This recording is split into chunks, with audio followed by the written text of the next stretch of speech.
Everything we know, from people and ants to stars and galaxies to quarks and atoms, the entire universe, might just be a simulation running inside a supercomputer inside an even bigger universe.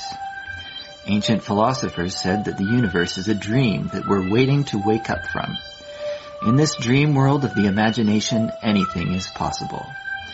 All cultural items, from the dreams of our rodent-like ancestors, to books, to television shows, are merely permutations of the reality we think we live in. Today's age of computers and video games places simulations at the center of our cultural consciousness. A select group of us perform simulations for fun and profit, and we call them games, role-playing and otherwise. We live to run simulations. Join us on the Simulationist podcast as we explore our culture of simulations. Okay, hello everybody. Welcome back to another iteration of the Simulationist podcast. This is the 108th iteration of the podcast. Definitely not a prime number this time, I can tell. Because it's even, yes.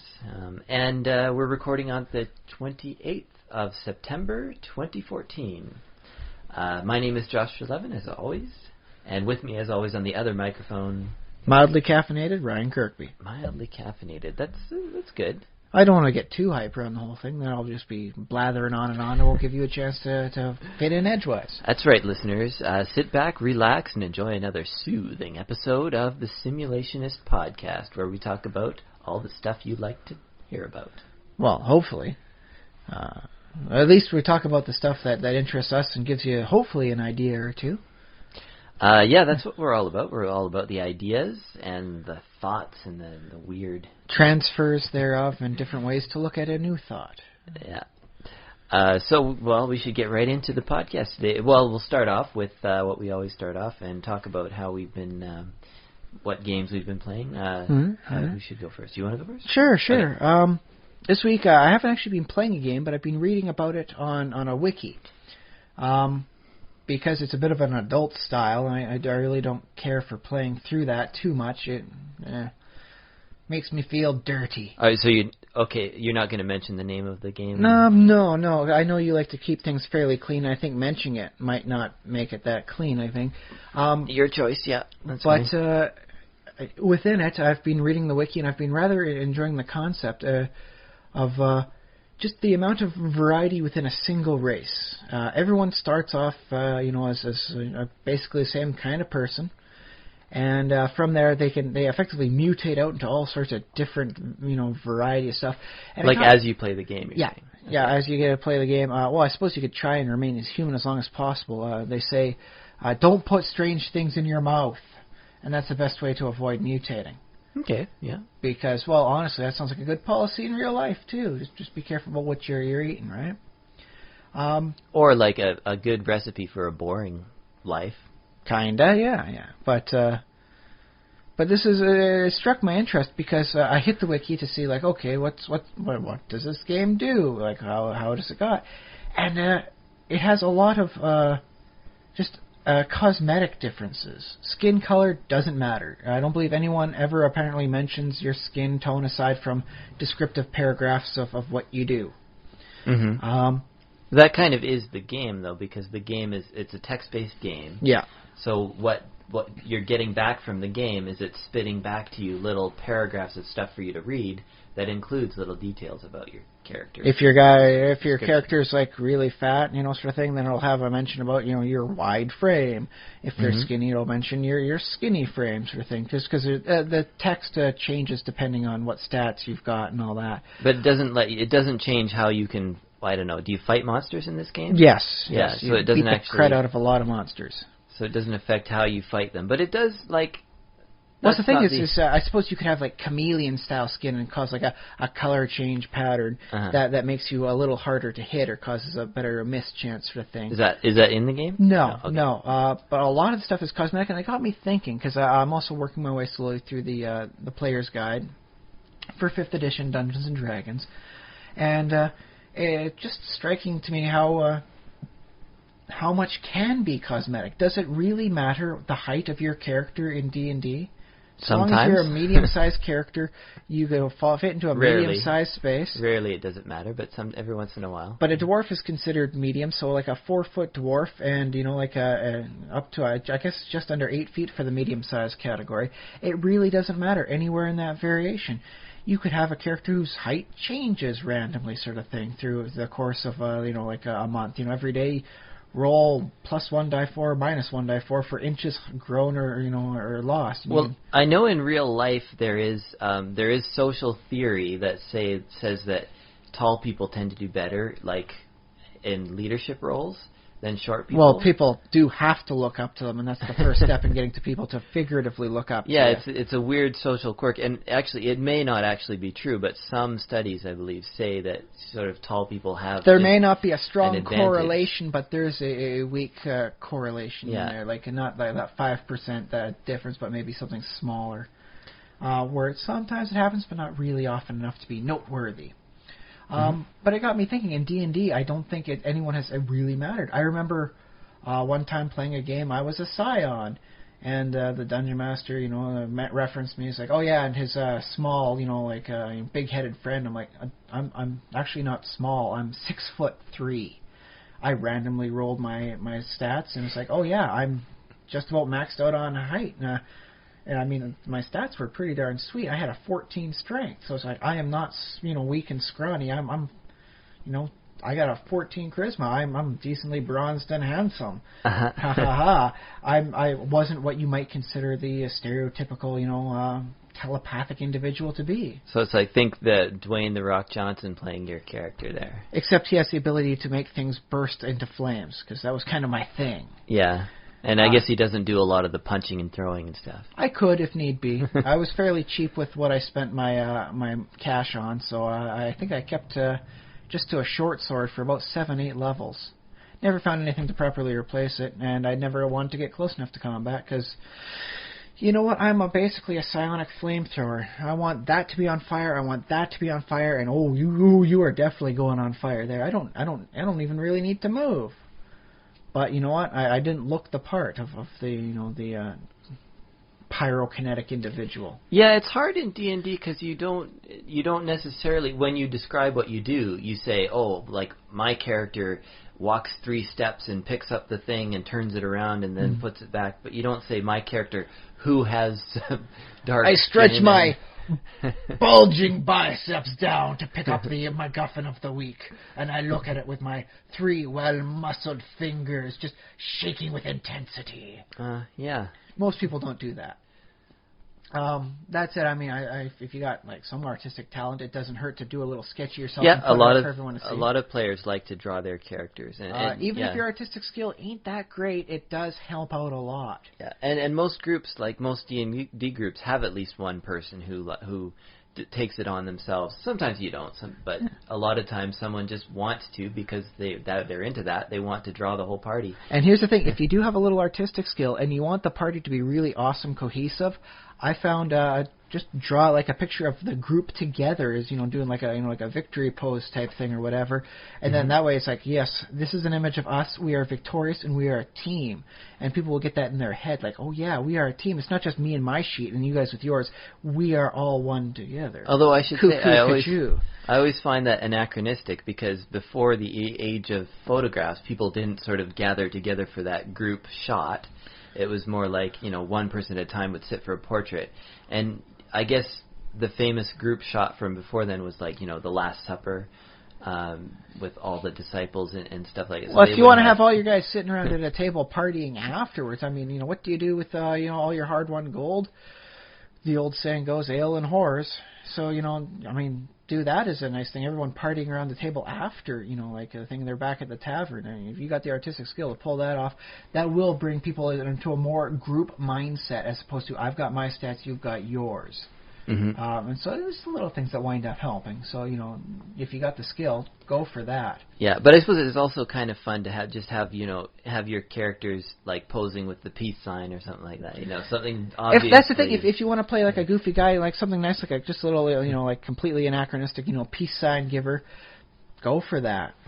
You got, if you got like one guy who's nice and happy and all that, and you got like the dour paladin type guy, give, like the paladin his dour stuff, but have the goofy guy giving him bunny ears behind him.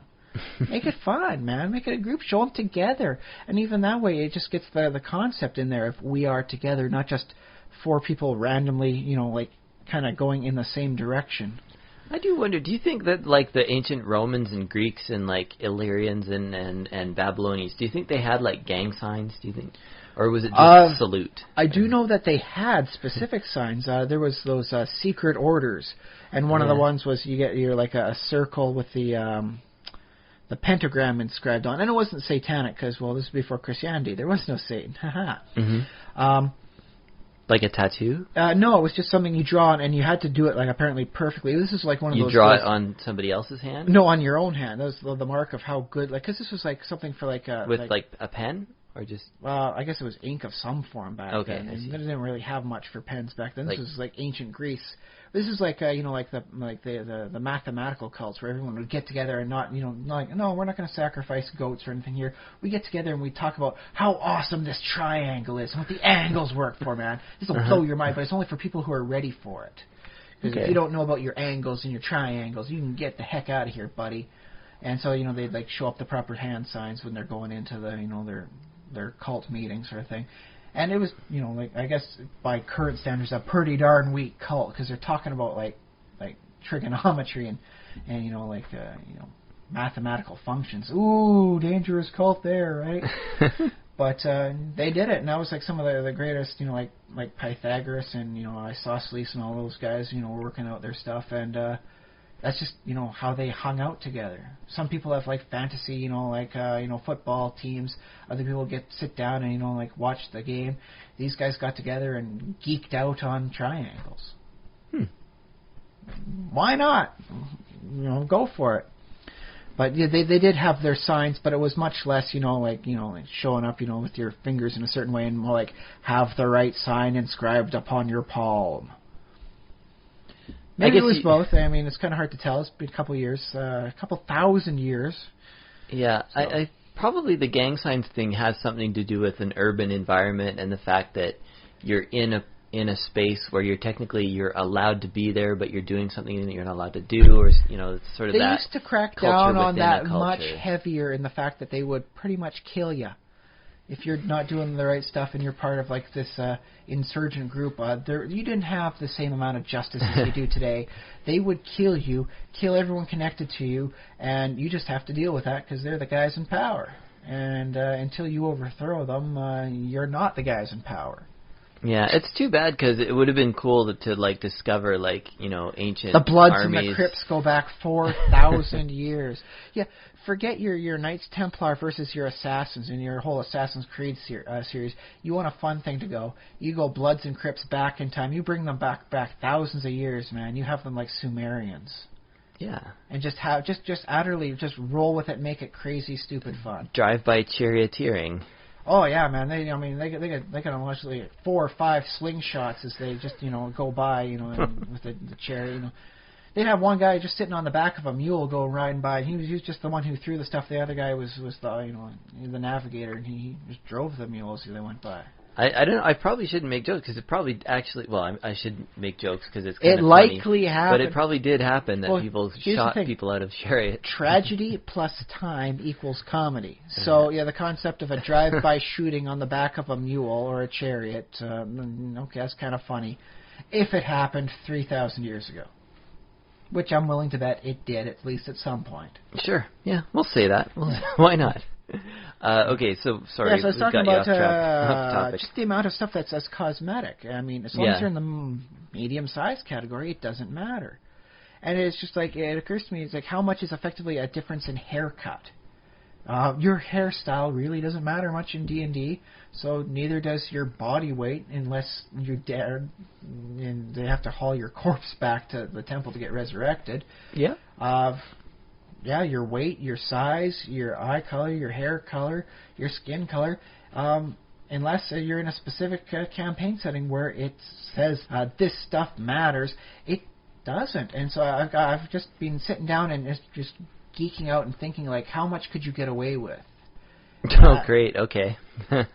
Well, I mean, in the one thing I've been reading, it's all solid color skin differences, but I mean, you don't have just solid patterns in a lot of nature. You could work with tiger striping. You could work with leopard spotting and underbelly coats and all that stuff. You'd be like a person with a leopard skin.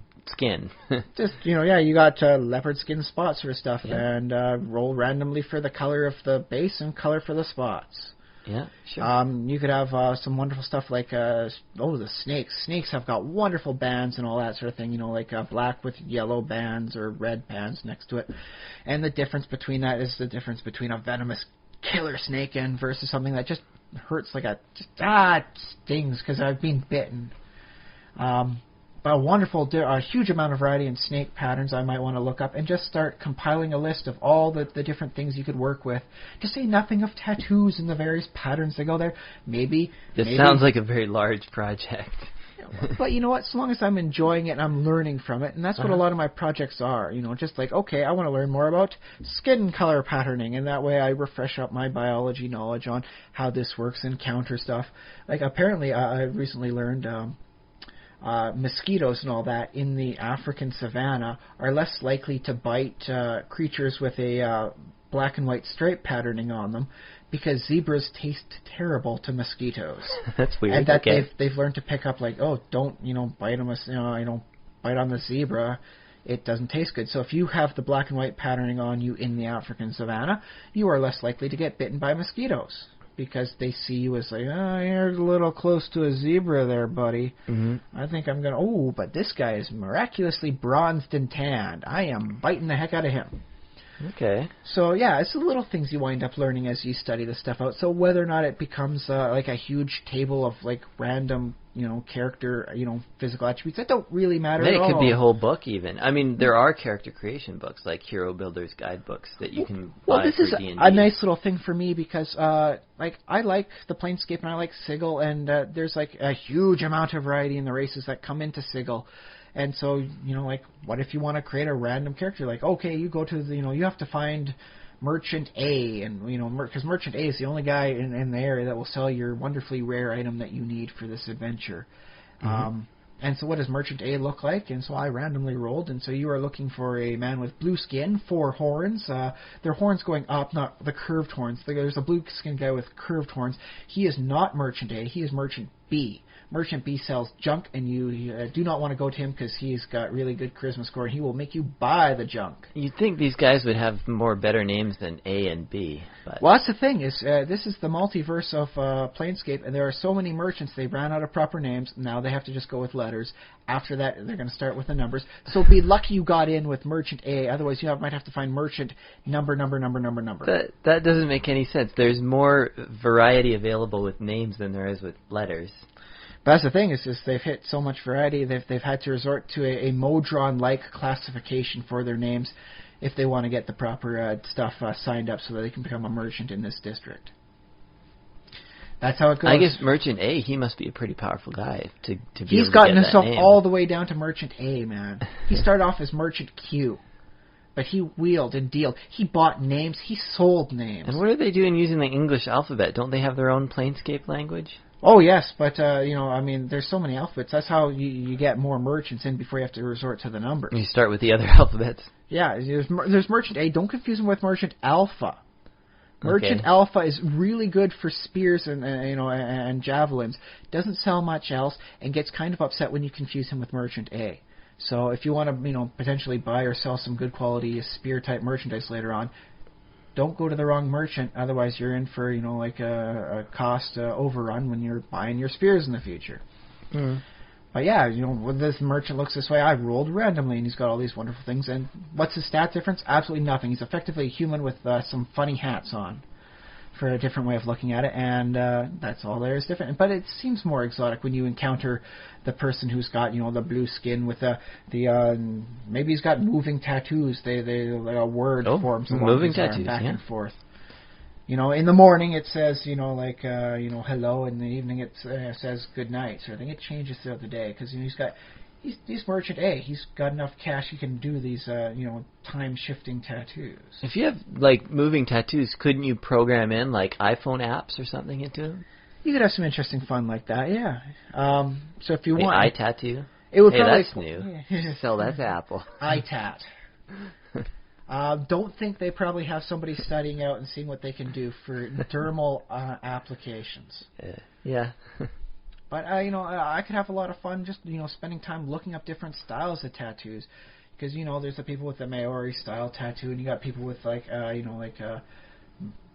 mathematical tattoos. Or maybe in this sort of case, that it's not a secret cult, that puts the stuff on their palm, but it's a permanent one in this case. You got to proclaim, who are you put on your forehead, man. Just too bad you signed up for the cult for the smiley face, because now you look like a dweeb. Well, the thing is, if you go into a tattoo shop in your local hometown, they will have books full of tattoos. I know, and I would love to be able to, in this case, sit down and look at it and see, okay, tattoos by this category, tattoos by that category, and just learn more about tattoos in general. Like, sure. I know they've been doing some wonderful stuff with glow-in-the-dark tattoos. There's still some long-term tests that need to be done to make sure you don't break out with a spontaneous case of cancer. But it's like, it's just, if you get it done right, it doesn't look that different to your normal skin. Maybe a little bit of a discoloration because, you've had like a needle pushed into your skin a lot. You turn the lights off and all of a sudden, bam, you're glowing with whatever tattoo you've decided on. And the concept of, like you turn the lights off and all of a sudden your body glows with like Norse runes. That seems pretty badass. Well, I was thinking, glow-in-the-dark tattoos, maybe, if it were, like, radium or something. No, in this case, it's not that far off of just your basic the same sort of stuff you get in with the stickers that people put in, like, on the ceiling for kids. Mm-hmm. And then you have the stars at night when the kid falls asleep. It's the same sort of phosphorescence. Mm-hmm. Okay. And that's all it is. You just got to get the light on there. I don't think you tan properly with it, though. So I don't know. If you want to be that bronzed individual with a tattoo, you can also have the glow-in-the-dark stuff. Oh, but that might the choices you're making me make. Well, that's just a technological limitation now. Give it another 20 years of tattoo technology progressing, and maybe you can be both bronzed with glow-in-the-dark tattoos. I guess I can wait. But by then, you'll be in your 50s, and do you really want to be a guy in your 50s going to the tattoo parlor for your first tattoo? Well, there's a little stigma attached to that. You'd be like, midlife crisis. Because by, the time you're 50 is your midlife, man. You get to live to be 100, so 50 is your midlife crisis time. Yeah? Do I? You're granting me that? The way things are going, I think when we were born it was 85 for our expected life span, and it's been getting better ever since, provided you're eating right. If you're eating sloppy, horrible stuff, 85 might be lucky. I hate to break the news to you. If you want to live to be 100, you got to eat to live to be 100. So, there you go. But I think I'm just going to have some fun learning about all the different ways to change yourself without really doing a darn thing to affect who you are. Well, and also there's other stuff beyond just like coloration and patterns. You can literally change sort of like add a finger or have different shaped arms, like maybe your elbows bend the other way. Well, that's one of the things is you can change your feet. You can have like horned feet, like the Minotaur sort of style. You can have like clawed, digitigrade like lizard style feet. You could have I got small T-Rex legs. Oh yeah. Mm-hmm. Does it change your running speed in the game? No, and I can see in D&D, no. So I think there's a lot of fun I can have for looking up different style of feet, different things like this and that, and just make a list. Yeah, but it helps though too to sort of have a reason. Like if there's a campaign setting, Planescape works for that. Well, you could be in a place that's pandemonium, or not pandemonium, limbo adjacent within the Great Wheel of Cosmology, and there's so much chaos stuff coming out. Eventually, you're going to mutate over time. In which case, I can go to the D20 Future book and snag their rules that they took from the Gamma world setting and come up with effectively mutation points. Okay, cool. Over time, you'll accumulate so many mutation points, and sometimes it's beneficial. A lot of times it's negative. Do you have to spend your points? In this case, you could work with no. You could come up with the cult of purity sort of thing, and it'd be maybe a religious doctrine you were born this way, and it is not right for you to change your form that much. And then they're in this case, I guess because they might look down on people who have changed, they could see them as being, oh, that's very, negative of you, and then they're horrible, fantastic racists. Because I'm seeing it as kind of hard to get players to buy into this. Like, unless you're starting the campaign out fresh and saying, look, this is the campaign with the world in which all the characters in the world like to alter themselves. I can make it a campaign where you only have the one mortal species. You don't have elves, you don't have dwarves, you don't have halflings, you don't have, like, goblins or orcs. They're all still variations of the one mortal race. Yeah, but that still doesn't give them the incentive to change. In which case, if it's like you want to play a half-orc, okay, green skin, and some tusks. The tusks don't give you a bite attack. The green skin doesn't give you a camouflage bonus. No. But they're just little cosmetic changes. What part of this mortal race are you? I'm part of the green and tusky part. I don't know, because, it depends on the campaign setting, because we haven't really defined it. But personally, like, the reason I would want to play a half-orc is more, like, I don't care. Yeah, okay, it's kind of cool if he has tusks and stuff, but my thoughts on playing the half-orc is, he has this background. He has this sort of racial history of like, orcish culture and stuff like that. So I think all you have to do is be part of, like, we'll call them the jungle crazies. And they're green because they live in the jungle and they think it makes them look more like in tune with nature or whatever. But they're really just the human-ish. They're the same moral race as everyone else, and this way you don't have to worry about like crazy things like half elf or like quarter elf, half dwarf sort of thing. No, you know what? You know, any two creatures, so long as they can breed together, they pop out another basic human or mortal baby. Mm-hmm. And, that way it's like, no, it doesn't matter. It always reverts down to basic, and basic is, like random color, and, for hair, for skin, and all that. And other than that, you want bigger changes than that, well, you got to change in a specific way or whatever. Right. Maybe it's all completely random. Maybe the place has just got too much chaos stuff going around, and you really don't have much of a choice. Okay, and that way kind of you've got much more of a mingled group going on, and that everyone's random, and that nobody really gives a darn. Yeah. Because you know what? It really wasn't up to you to suddenly have an orc snout instead of a regular nose, or even no real nose at all, just two little, like, gas slits to breathe in there. You didn't have much of a say. That's just kind of how you changed as you grew up around the chaos stuff, and you mutated out, or warped, or whatever adjective you want to use for this sort of thing. All right, cool. And so I'm just grooving on the concept right now. I'm reading up more on the whole thing, and I guess I'm going to be sitting down sometime this week and just reading up on a lot of stuff. Maybe cobble a list together. Maybe I'll get done. Maybe I'll scratch the surface. Maybe I'll just learn a lot.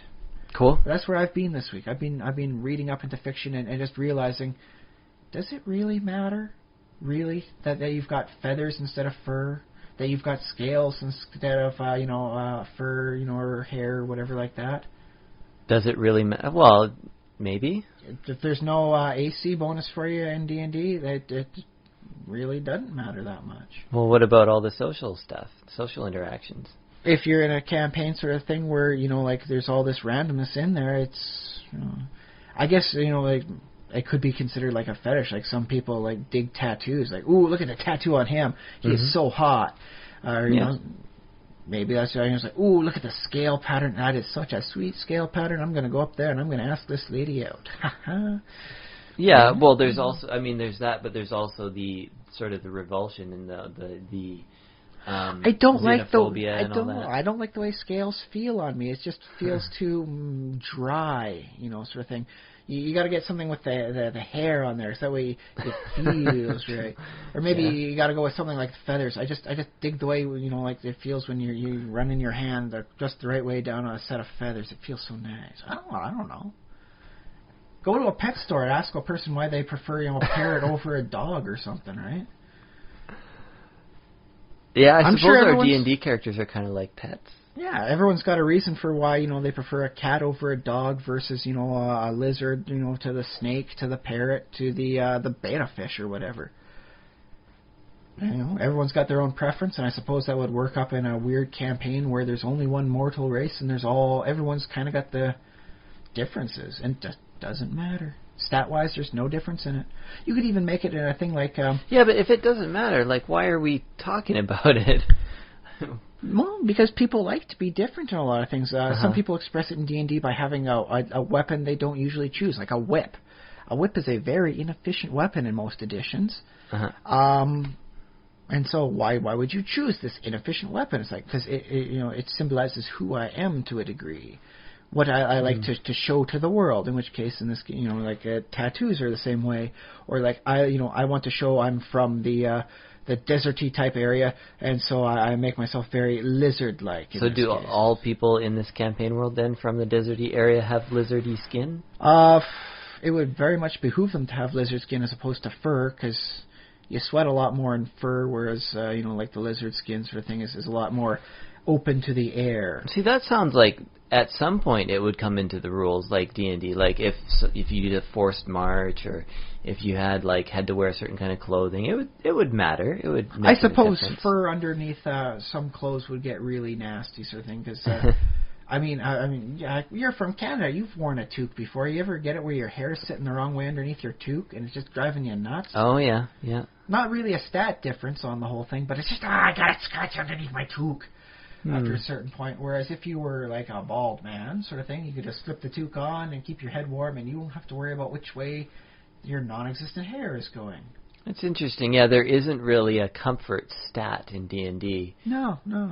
Isn't it like? And so as long as you can get away with that sort of stuff, there's no comfort stat. Sure, you're going nuts underneath this tight clothing because you got like the fur underneath and it's just not rubbing right. Or you just say you are getting really thirsty with all this darn fur keeping the heat trapped in on you, as opposed to you're up in the cold mountain areas, like. You're really kind of regretting having, scaled skin, because a nice little bit of fur, and I think you could retain the heat and you wouldn't be so dang miserable. There's no misery stat in D&D, unless you really want to put one in. So, just mention, no. Those of you who have fur are kind of miserable. Those of you who have no fur and no insulating material are really miserable. Please play accordingly. And so I'm digging on the concept of it doesn't matter except for the juicy role-playing bits of it.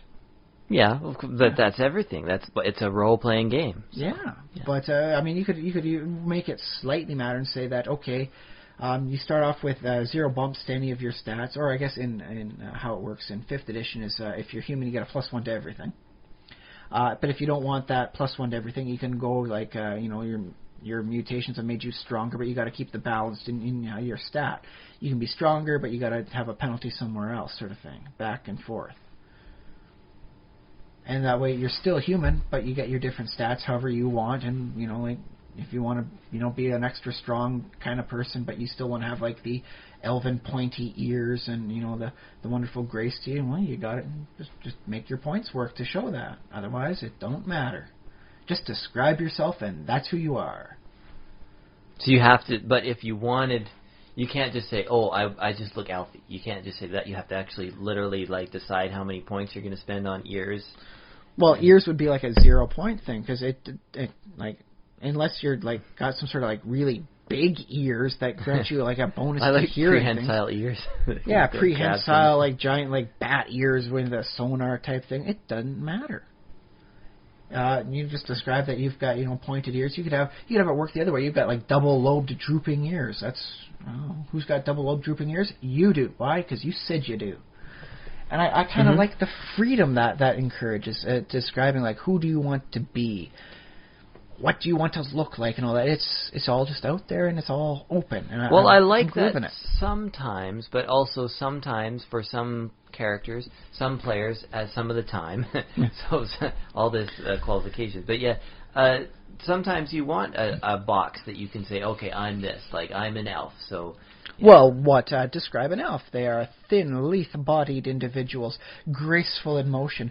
Just describe yourself that way. You don't have to say you're an elf, just because. What if I want to say I'm an elf? You can say you're elfish. You could say, that's the thing. Maybe you could even work the campaign where people have archetypal things where it's according to the theology of the body forms, you want to be towards the elf style sort of thing, and what elf would be the same as Capricorn is, or Aries. So basically, in this campaign setting that I've just kind of cobbled up in our own head right now, we would sort of create some pre-packaged sets of traits, which would mysteriously look a lot like elves, dwarves, halflings, half-orcs, and gnomes. But there's no way you have to stick towards that if you wanted to change away from that. It's like, okay. I have grown disillusioned from this, elfish lifestyle. I instead want to try and see what things are like more towards the hirsute side of things.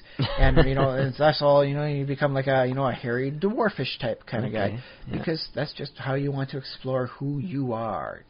Why not? It's a fantasy thing, and it doesn't really change your stats much at all, except maybe you sweat a little bit more because you're, got body area to surface area ratios. That's all. That's all that really matters is, in this sort of area, if you're like a thin type body form, you're not doing too bad, but if you're kind of compact and stout, you're sweating, you got nasty pit stains, please roleplay accordingly. I will say this about, like, when you say, why not be hairy? A lot of people in, like, sort of looking at the real world, a lot of people spend a lot of time getting rid of hair. Yeah. They want more hair in this spot. They want less hair in that. Yeah, a few people grow, magnificent beards and stuff, but that's a fairly small... Not everybody can grow the magnificent beard because we live in this horrible horse existence that is reality. Yeah. Meanwhile, you could have like a zero-level spell that says grow hair. Your hair grows out, or it grows in a spot where it didn't grow before, and there's a reversal of that where it stops growing where it did. You want to have like a mohawk be a natural thing for you? Yeah, just make sure they cast the spell so that the hair grows out in the mohawk style. That's a weird way to put it. Yeah, you want a natural thing? Just cast this spell. Voila. And that's it becomes natural. It's not something you have to shave like 3 times a week to keep the proper, mohawk sort of style up on there. It just no longer grows hair there. But if you enter an anti-magic field, then suddenly you have like 3 years worth of hair just poof. No, in this case it'd be the same as magical healing. Effectively, you don't walk into an anti-magic zone, all of a sudden you start bleeding out. Although that could be an interestingly fun concept, like an anti-healing zone. Anything that's being cast on you is reversed because this is a potent thing. Like it's not a zero level cast spell. Anyone can cast like a low level anti-magic. This is an anti-healing, and all of a sudden you start bleeding out, and your horrible wounds reopen. In which case it's just like, I guess it'd be like a harm spell with an area base and no motility to it. You come in and you're like, so much points of old wounds reopen. Ha ha ha. I like it. I'm going to put a pin in that. I think it's a nice spell I might have to create at a later point. But yeah, I'm grooving on the concept, and that's my thing for this last week. And like the more we talk about it, the more like a campaign sort of like rolls out and forms out of like the logical extensions of this stuff. Sure, and that's what I'm liking about it. Well, there's a lot of different directions that you can go with the campaign. So and you get a big enough campaign, you can go in multiple different directions. Yep. So and it also depends what the players want. Like again, like some players might be more into it than others. So. Some people want to play like a monkey man. Some people want to play a rat man. And you know what? If you want to have like a rat face, it doesn't really change who you are stat-wise. Why not say, you've got a rat-type face. Maybe you don't want the rat-type fur. Maybe you think rat fur is ugly. You haven't seen a properly groomed like pet you rat. Just have the naked rat. Oh, that's much more attractive. If that's who you want to be, go for it, man. I'm grooving it. I'm grooving on like the concept of naked mole rat style face. Go for it, yeah. Yeah, well, yeah. I mean, I think I'm in agreement with you as far as the players go. I think if the player is into like wants a different something for his character. Well, I remember like fine. getting my brother Jason into D&D back in the day, and like, okay, what do you want to do? And he's like, can I have a person who's got fire for hair? And I'm like, well, that really doesn't exist in any of the races I've seen. I later found something in the Fire Genasi stuff from the Forgotten Realms, where they can have hair like fire. Doesn't actually burn, doesn't do any damage or anything like that, but it moves and acts like fire, and it's got the right coloration. You know what? Under this sort of system, it's like, yeah, sure. You know what? You got fiery hair. It doesn't actually hurt anybody, but you got fiery hair. If you want, we can even say you can toast a marshmallow on it for comedic effect. Ha ha ha. There you go. That reminds me, there's a character. Now, this is sort of getting into the supernatural or magical or whatever. But there is a race in one of the Monster Manual books that has no neck. Like they have their head flies above their body. Like there's a space. Oh, like those music videos from Prozac back in the day. Yeah. Everyone's got no neck. Yeah, or like Who else has no You know what? Anyways, I'm willing yeah. to grant that as like if we're going to make this a point sort of thing. Elven ears are 0, but no neck is a 1-point thing because it renders you to the very unlikely chance that you might get hit by like a vorpal weapon that severs your neck. You spent the 1 point. You have no neck. You're immune to that. It's Interesting. a very unlikely event. So weapons that's why it's could only just pass right between. Yeah. That's so cool. there you go. That's the thing. Your head can't move about like an independent object. It has to stay there. It has the same amount of rotation and movement as a regular head. Okay. Maybe you can like you know what, if you want to bundle that in with being able to move your head in a circle, like a Beetlejuice type thing, where he spins his head in circles, screaming. Mm-hmm. You know what? Sure, you can all bundle that into like a 1-point sort of thing, like necklace in body form. There you go. You've just come up with something I haven't seen in that I've been reading. Hadn't even occurred to me. Groovy, man. I'm digging it. Okay. You could work that as into like an entire body type thing where you're just like the body parts kind of all independent, but they're all one cohesive thing. They like can't fly apart too far, but yeah. No, but they're all there, and that way. I'm sure you have seen a comic book or two in your day, Josh.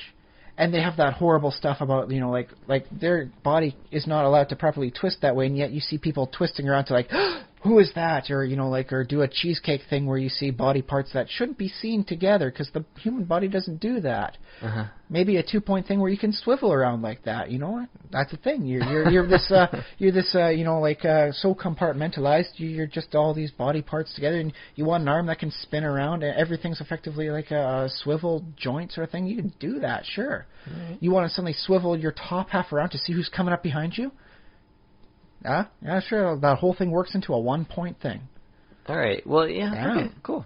You can do that. You can be the weird kind of, marionette type, crazy type person. It doesn't really matter all that much. You can still get flanked if there's one guy on each side of you, because you can only be facing one way at a time. But you want to swivel, and say like, I attack, and then, with keeping my feet firmly, positioned, I swivel my top half around for a long arc sweep. As long as the roll, the combat rules go out for that, roll that stuff, man. Do it. I'm digging it. I'm digging it deeply. This is opening new paths in my head. Okay, well that's good to hear. So yeah. How about you? What's tickled your imaginary fancy this week? I'd have to say probably mostly Minecraft. Remember last week, I think I mentioned I was working on my blaze ladders, getting them updated, yes. updated, updated. Upgraded, updated, upgraded. So I am pleased to report that I figured it out. So that's always a good feeling when you solve a problem and especially in coding. There's very few joys that equivocate out to that. Aside from when you're doing a physics thing and you're getting the answer wrong whenever you're doing a physics problem, and then finally you figure out, I'm supposed to have that be a negative. The negative just doesn't disappear and everything falls into place, and it's like, yes. Yeah. So it's good, and I'm looking forward to the day when there's an API for Minecraft, like a programming in whatever it is, API. There's a few things I wouldn't mind seeing done up for Dwarf Forge or something similar, where you just put in this, and that, and then it compiles the code for you. Yeah, but so I got my blaze ladders working. I got my weasels into my my single player world, my main world that I'm playing on. So I have weasel gun, right? You can't shoot weasels at things. No. But now you have the idea.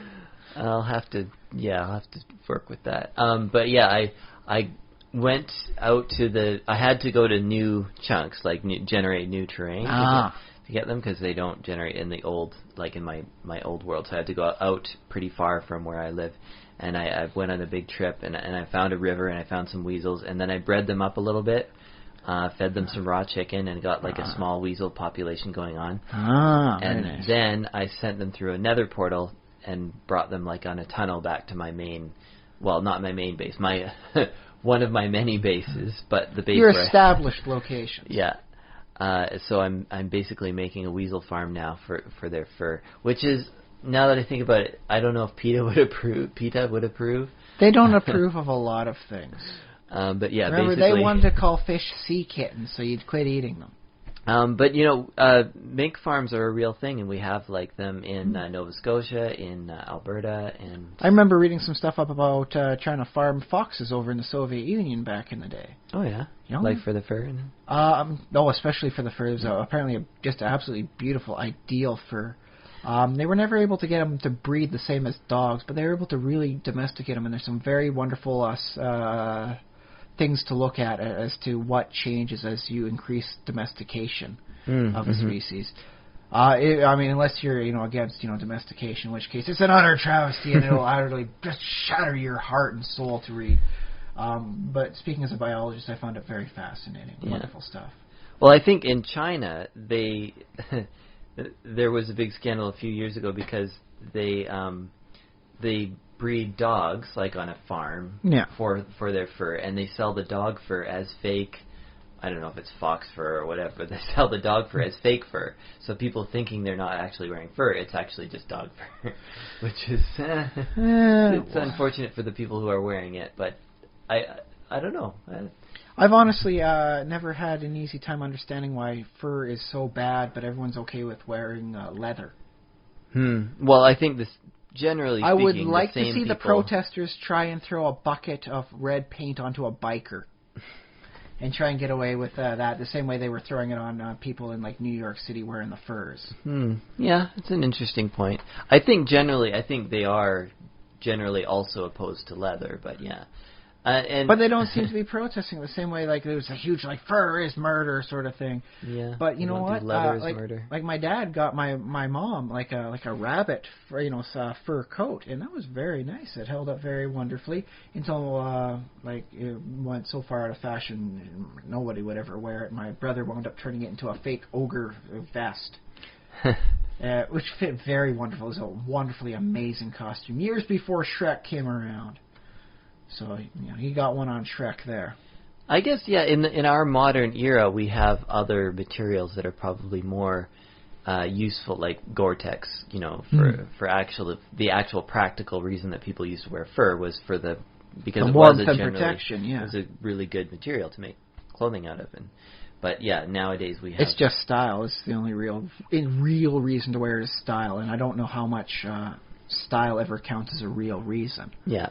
So I suppose in a video game, hey, it's all bets are off. It's just a video game, so it's all about the. You're not hurting any real creatures. You should be okay with it.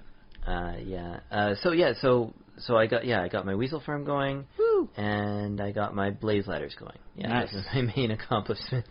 Hey, and that's fixing coding issues on there, and that's not a small thing to say. That's some of the stuff that drives people batty for months, years on end as they're making a game. Yeah. Well, the thing is, I have now reached the point where I've done so many little tweaks that, a lot of them are half done, and it's well, I'll leave that for now and work on something else. Until you've leveled up your programming skill. Yeah, so I'm still in that learning stage, and I think everyone's technically in a learning stage. Even the people that helped create C++ are always figuring out better and more efficient ways to code it right. Actually, that's true, and they say about the computer languages that if you simply take away the Google or the reference books from a decent coder, they become nothing. They need their references. Kind of incompetent and inept, or at least they're checking back up on their old coding to see what they did to make it work right. Yeah. Not a bad thing. It never hurts to come up with just the basic use of how you utilize this function and use that as your own reference point from time to time to make sure you're doing it right. Yeah. So probably the next thing I should work on is probably organizing things and getting more methodical about it, because my code is pretty messy right now, and it's not annotated. Spaghetti code? It's oh, you don't annotate your code, dude? Well, hardly ever, yeah. I wag my finger at you. I make that I use that / notes on when I'm doing writing up a D&D character or anything like stats on that.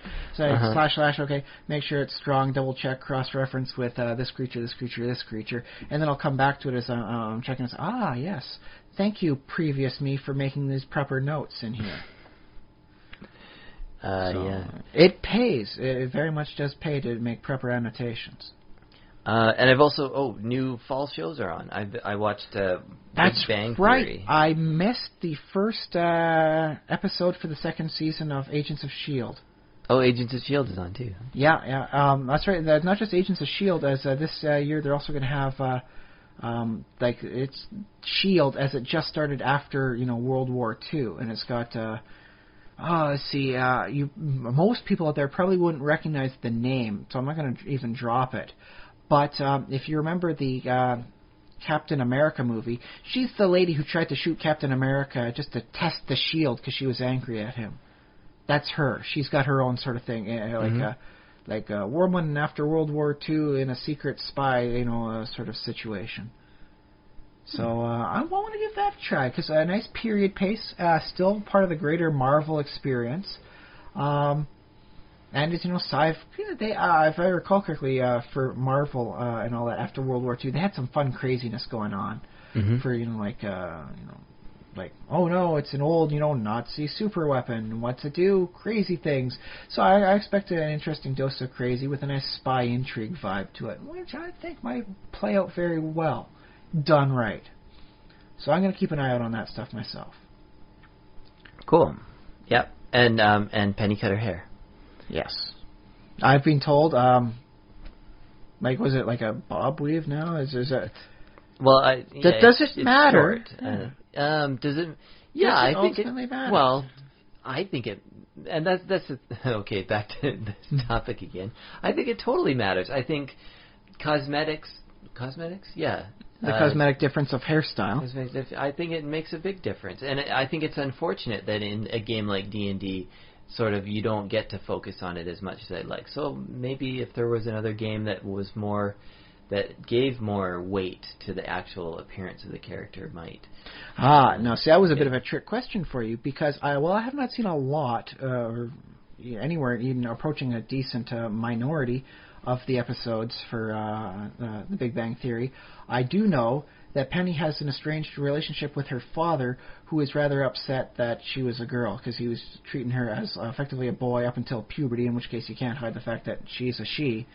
And so he winds up getting her a very masculine, presents for Christmas and all that sort of thing. In which case, her cutting her hair into a shorter, form could be seen as her trying to, approach in with her dad in a different way. Done right, could be, very big on the character of who Penny is and her family.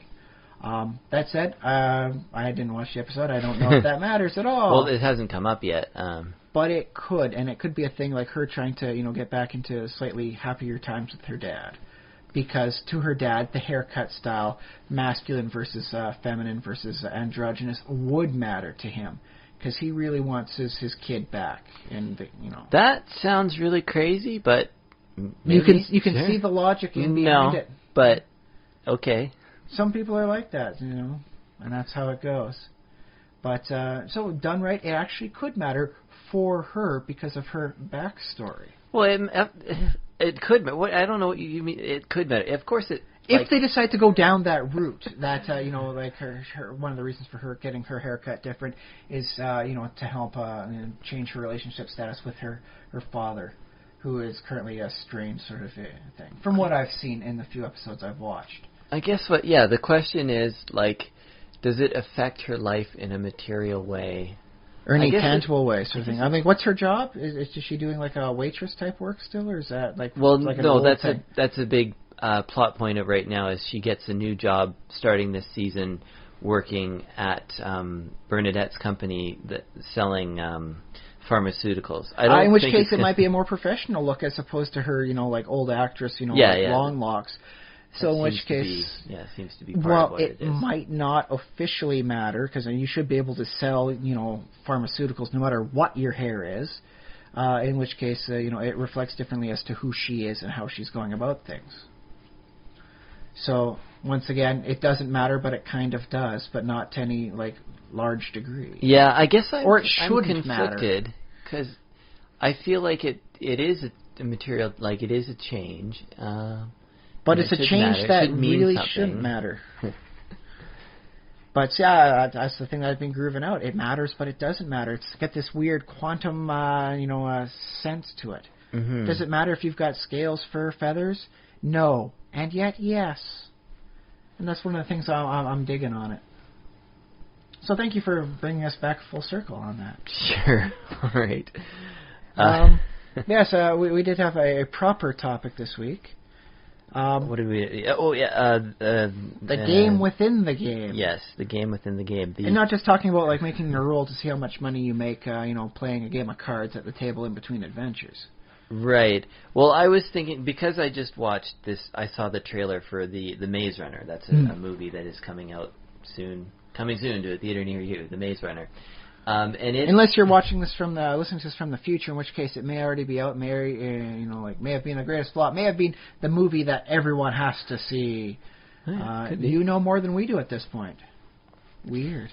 Yeah, so I was thinking, because it's in this category of, or I've placed it in this category of a thing that's like, it's a game, but it's real for the players. Like they're in a giant maze, and this happens in D&D. We do this sometimes. People adventures have this. Voluntarily seek out this crazy maze of death.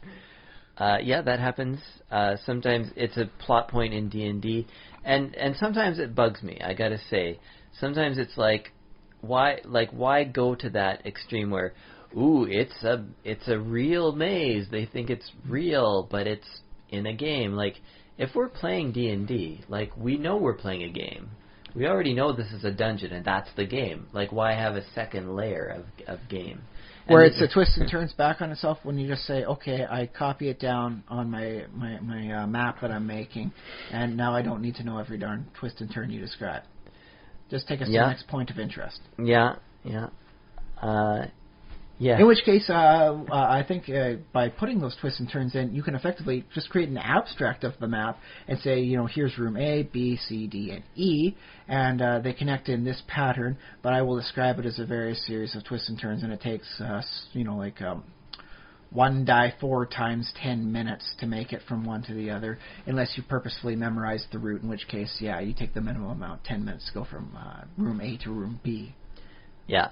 And now, it seems to be inevitable that these game within a games, it sort of breaks out. It's sort of like it happens at Hunger Games, and that's hopefully not too much of a spoiler. But the Cube, the movie, like people sort of break out of the labyrinth or the game, and they interact with the sort of overseers or the people who set it up, or the I think audience, The Matrix is a very good example of it on a little bit more esoteric level. What is the Matrix? Versus how many levels of control the Matrix has to it. I can definitely see that. That said, I kind of like what they did in The Cube. If you guys haven't seen The Cube, it's a 1997 movie, made in Canada. Absolutely wonderful. Decently cheap budget, because you only need to do one set and just change the lighting in the background for each different cube you go into. Some of the cubes are trapped. It's absolutely deadly traps. Nothing like pie to the face or knockout gas. This is like mono wire net falls on you and you suddenly become cubed. Mm-hmm. Just tiny little cube and you fall down and rot. Or gas sprays out and all your biological pieces just dissolve into mush. Wonderfully gory stuff. Won some good awards. Doesn't seem especially challenging as a trap, but okay. I guess there's ways to avoid it. That's vast majority of the movie is figuring out how to tell whether or not they're trapped. It starts off with everyone getting their shoelaces tied together and moving a shoe into the potential cube they're going to move into, and then getting it out before they lose the shoe and their shoelaces. And it progresses out into other methods that they say, I think, the red-roomed cubes are always trapped. So if it's red, don't even bother sticking the boot in. Just go find another way. To, it's like, prime numbers and various things like trap, not trap, various, things that they try and figure out. And that's, a large part of it, in addition to, what happens to your mentality. It's big on, high-stress, mind-changing things. It's kind of a zombie movie in that regard. High-stress situation, how does it change the person? Okay. In which case, these death traps are zombies, in a sense. Sure, yeah. They're the environment. Yeah, in which case, though, the cube, it doesn't really explain what is it doing there. How did you get there? What's outside of it? What's the purpose? Like some of it's explained in the sequels, but by and large, it's just there. It is. Yeah. And I kind of dig the concept of it's beyond your understanding because you're in it. You cannot understand it while being a part of it. Uh-huh. And that's deep, man. I mean, you can say stuff about like society and religion and all, like reality itself. You cannot objectively see what it is unless you manage to get yourself out of there. You will never know what it is while being a part of it. So you're gonna need to write like a term paper or something, and you gotta like compare stuff and really show people like your English, skills are awesome, great. Compare any like facet of you want to do, like any part of society, any part of reality, any part of history to the cube, and saying that you can't identify what it is by being a part of it. You can only really tell the zeitgeist of an era after the fact. So that's gonna get you points. I just got you a B- on a paper, buddy. So if you want to turn it into an A, you really got to work it. But I got you your B-. Okay. There you go. Well, I personally I like finding things out. I like discoveries. I like I didn't like mysteries. I mean, I enjoy a mystery until I learn what the actual what the truth is. I don't mind being a little bit sometimes misled as long as it's kind of honest about it. It doesn't change sort of what I've seen in the show. Well, see, my fear about this Maze Runner movie is that it might just tell everything, and they only have so much time to tell it in, and it'll be so much packed in that it's not going to make sense unless you sit down, write everything out, and start figuring out how it works, if it does. Because let's face it, sometimes they just throw stuff at you and hope it makes sense, but it doesn't really. And I hope you won't catch that it doesn't make any sense until after it's all done and you've made your mind up about whether it's a good movie or a bad movie. So my fear is that they'll be just throwing so much new stuff at you. It's like, okay, you wake up one day and you're in the maze, and the maze is horrible and dangerous. But then you start discovering stuff about it, and then in the end everything's fully explained. If it doesn't make enough sense, does it give enough sense to the character growth and the action scenes, or is it just throwing new stuff at you and then no, this stuff is a bad old stuff, now you find the new real stuff for information, and it might not work out well. And I hate to say it, but because it's Hollywood, I don't hold out high hopes that it will be properly paced and presented. That said, I mean, sometimes finding out the mystery is great. I loved The Cabin in the Woods because it told you stuff, and it was properly paced so that, okay, it seems mysterious, but then later on it makes sense.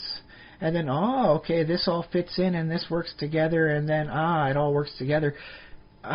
But that said, I mean, Joss Whedon is masterful at doing that sort of thing. He's got a lot of practice at that.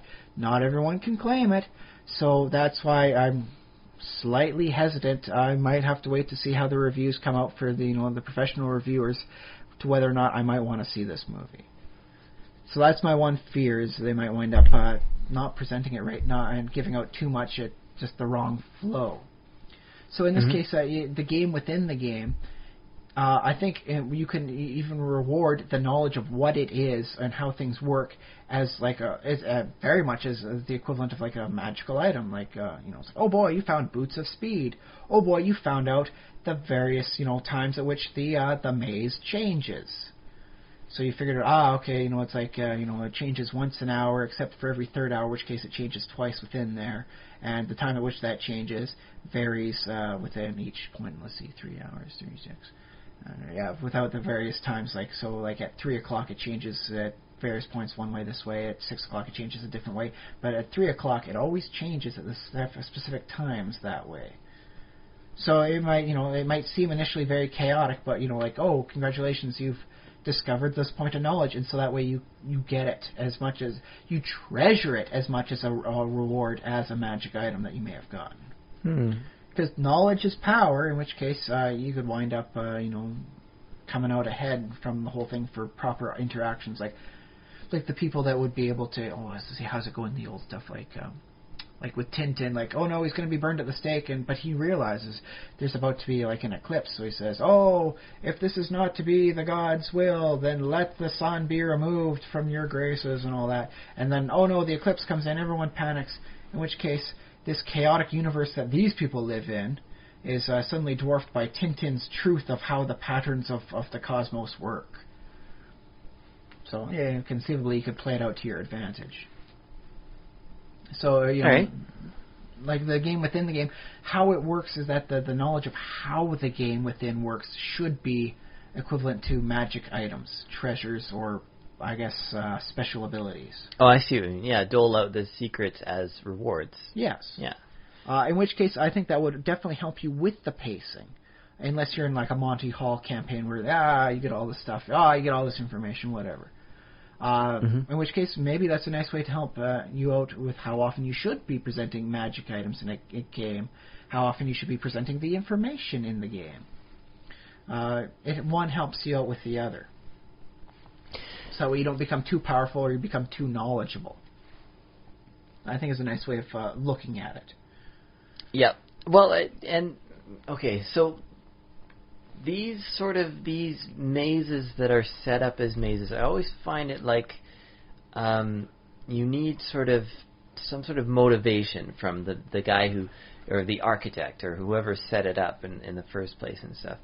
Sometimes that's the same person as there's the spectator who's like watching it, or there might be an administrator, and then the architect might be a different person. So there's all these different sort of people outside of it having influence on the maze, and you got to wonder about their motivations. So in this case, the cube one, should I give spoilers? Okay, well, yeah, we'll just give a spoiler warning now. Skip ahead. I don't know how long we'll talk about this. But the cube is used as a punishment for political dissonance. They capture people that protest too much against the government. Which government? Never really said. Presumed to be some sort of futuristic American thing. You protest too much, they kidnap you, they drug you into giving you amnesia, and then they put you in the cube. And then they do various tests on like what it means, to have this personality type and how it changes under stress, so that they can gain more information about the human condition and use that to further refine their dictatorial control over the rest of society. Okay, so this sounds insane to me, because surely there are better ways. Well, maybe there aren't, but I think there should be better ways to study humans, even unethically. Even if you said, okay, we're throwing out the ethics, we're going to be able to do whatever experiments on humans we want. Is a death cube like Thunder Games sort of the best way to go about one of the that? other things they're also doing in there is testing various military, traps and equipment. Yeah, but why is it all in one? Like, you could have, like, what I would do is I would set up a complex. Say it's the Canadian government setting it up. Oh, okay, Northern Department Alberta. H sort of thing. Yeah, we're working in the Marvel universe here. The horrible, evil Canadian government. Yeah, just set up a huge, military base in Northern Alberta or whatever. Make it super secret and have like little buildings all over. Make them hyper secure, like lots of security around. But if you like sort of do this chaotic, like all of it together. But that's the thing, it's not actually chaotic. There's a almost sublime amount of order happening, but just on such a level that it's almost impossible for someone inside to see unless they have both the will and the skill and the intelligence to do so. So there's sort of funneling people through this rat maze, trying to, like, I don't know. It just seems uncontrollable. Like, how do you control the decisions that people make? I guess that's what they're testing, but it seems to me there ought to be Well, that's the thing is ways. they'll put like, okay, this is a like a domineering type person. So how do they interact under high stress with someone who's like a type A personality, where he's got to get results sort of thing, and then that way they interact and say, okay, and like 75% of the time, the guy with like the angry cop mentality versus the type A businessman mentality. Business A mentality loses, gets his head bashed in, and is used as a test for future cube spaces until he, the corpse gets dissolved. In which case you show that, okay, that we want to try and avoid these personality types in our police officers because they will wind up bashing someone's head in and utilizing them, as just a plaything for their own toys. We want to try and weed out these personality types as they pursue their way up the power structure. Yeah, because every scenario in real life is going to be just like that in the cube. No, and that's why they continually test different things and all that. It's not the greatest thing, and there's definitely a large degree of malevolence. Well, and it ends with a very interesting thing, because if you do manage to make it out of the proper exit of the cube, you get stood in this one chamber, and they say, "Do you believe in God?" And if you say no, you get flamethrowered to death. 2 big flamethrowers burn you like. 3rd-degree burns look like nothing compared to what happens to you. Uh-huh. And the thing is, I guess it's the prequel, Cube Zero, the one guy asked the other, what happens if you say yes? And the other guy responds, that's never happened. Nobody who's made it through the cube believes in God. So there's some interesting, deeper philosophical questions about punishment and trial as to like the current state. Because clearly no one in here is hitting like the mentality of, was it Job? Who winds up having everything, horrible thing happens to him, and he still believes and loves in God. Maybe they're searching for the Job. What personality leads you to become this guy who will not give up on his faith?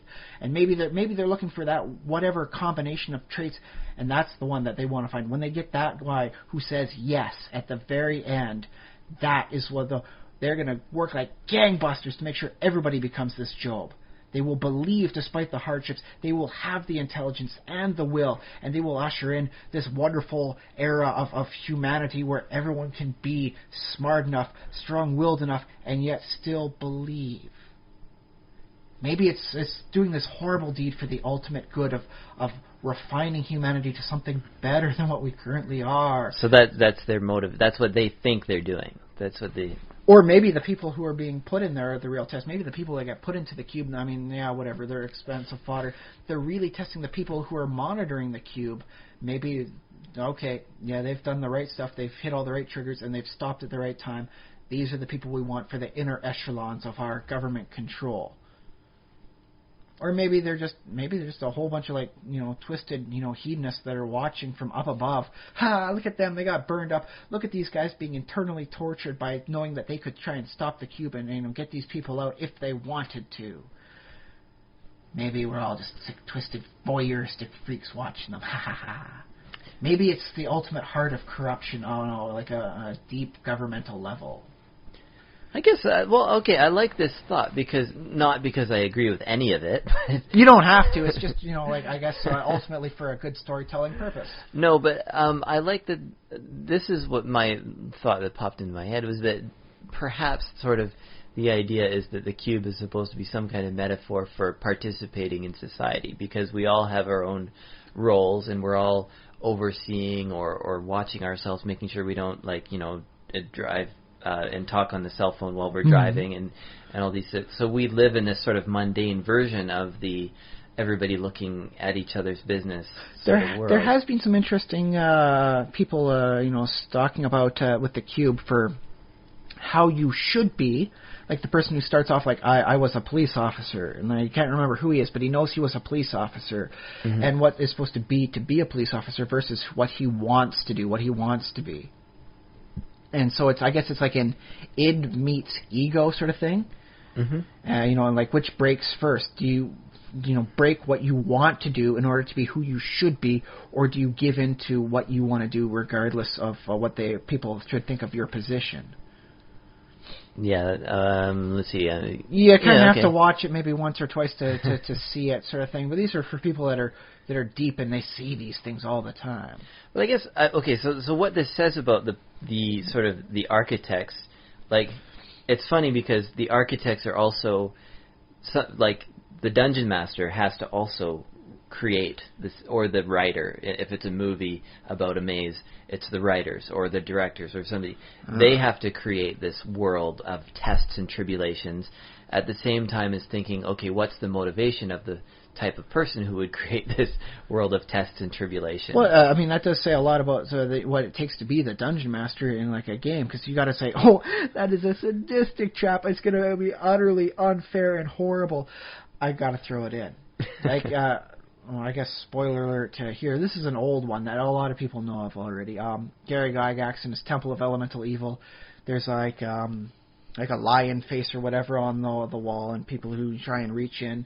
Oh no, there's a sphere of annihilation. You reach your hand in, you lose your hand. It is removed from the universe, man. It is just gone. Back in the day when there's no saving throws and any sort of stuff like that, you stick your hand in, you come back with a stomp. And that's sadistic but hilarious. And that's that weird razor's edge a dungeon master has to walk for the whole thing. Like, these traps are deadly and only a sick mind would put them into a thing. On the other hand, I want to tell some fun stuff, and seems like an entertainingly decent challenge for the PCs. And you got to mesh those two together for horrible, unrelentingly sadistic traps, but are unique and memorable enough so people are like, oh, another spiked pit trap. I jump over it. Yeah. This one's 40 feet deep. I just make sure to get a running jump so I don't fall in it. You want to create something that's different, like it looks to be water down there, so somebody goes down, but oh no, you hit a switch on the hidden pit trap, and all of a sudden like ooze slimes out, and all of a sudden you can't climb up, and that's not water at the bottom. That's a gelatinous cube at the bottom of the pit. You slip in, and you slowly get dissolved. Why are we climbing to the bottom of the pit again? Because it doesn't look like a spiked pit. There seems to be water down there. Yeah, so in which case therefore... water might be a good resource. If you're trapped in this pit for a while... Okay, you need some water, yeah. Yeah. Or it might even be like the top to like a you can swim yourself to another location you might not be able to normally get. You throw that one in, you get like a water thing, and you go down far enough, and oh, there's a side tunnel. You go up there, and secret alcove, hooray! And then you do it, and it's like, oh, it seems like another pit. Oh boy, let's go down there again. Gelatinous cube, glunk. Dissolved. Now, a couple things. If they're level 1 characters, it's like, well, they had no idea there would be a gelatinous cube down there. But if they're sort of seasoned adventurers, then maybe that's something that you should know. If you're sending a party member down into the pit that looks like it has water at the bottom, there's a chance they might not come back. And so that's the thing is, as I described, it's a guy climbing down there. That's a mistake a lot of people make if you're in the experienced, seasoned if you have mentality. A fly spell. Fly spell first. Otherwise, tie some rope around him. That way, if he slips and needs to get pulled out, everybody heaves at once, and up this guy comes. Yeah. But I want to also mention that it depends on what the characters know about, and this is part of what you were saying about doling out information, because if the characters... like, they may or may not be aware of the intention of the person who created this dungeon, or the last person to modify it, or the last person to occupy Maybe it it. was supposed to be a spiked pit trap, but the gelatinous cube fell down. Gelatinous cube ain't got no arms. How's it climbing? It's staying down there, just eating basic food as it comes by. It's now like a cleanup crew at the bottom of the pit. Yeah, so I think and of course there is that, sort of the cube or the maze where it's total mystery of why you're even in there, and you know it's deadly, but you have there's no rhyme or reason. I kind of prefer a world that that does make sense. I kind of prefer a world where you went to a dungeon, you knew it was designed by the Mad God Sagig, you knew he put traps in there, you knew sort of what his mentality was, but you also know he was mad. And he had some sweet loot with him, dude. He put loot in chests just behind 7 different traps, but it's like, dude, Vorpal sword. Like, and I believe according to Gygax, there was only 2 Vorpal swords in all of his campaigns. One guy managed to get both. And so it's, how dare you get both these wonderful weapons. I got to find some way to get rid of them for him. But there was, like a Vorpal sword, like instant death weapon. That was a mighty sweet thing back in that day. Still pretty sweet nowadays.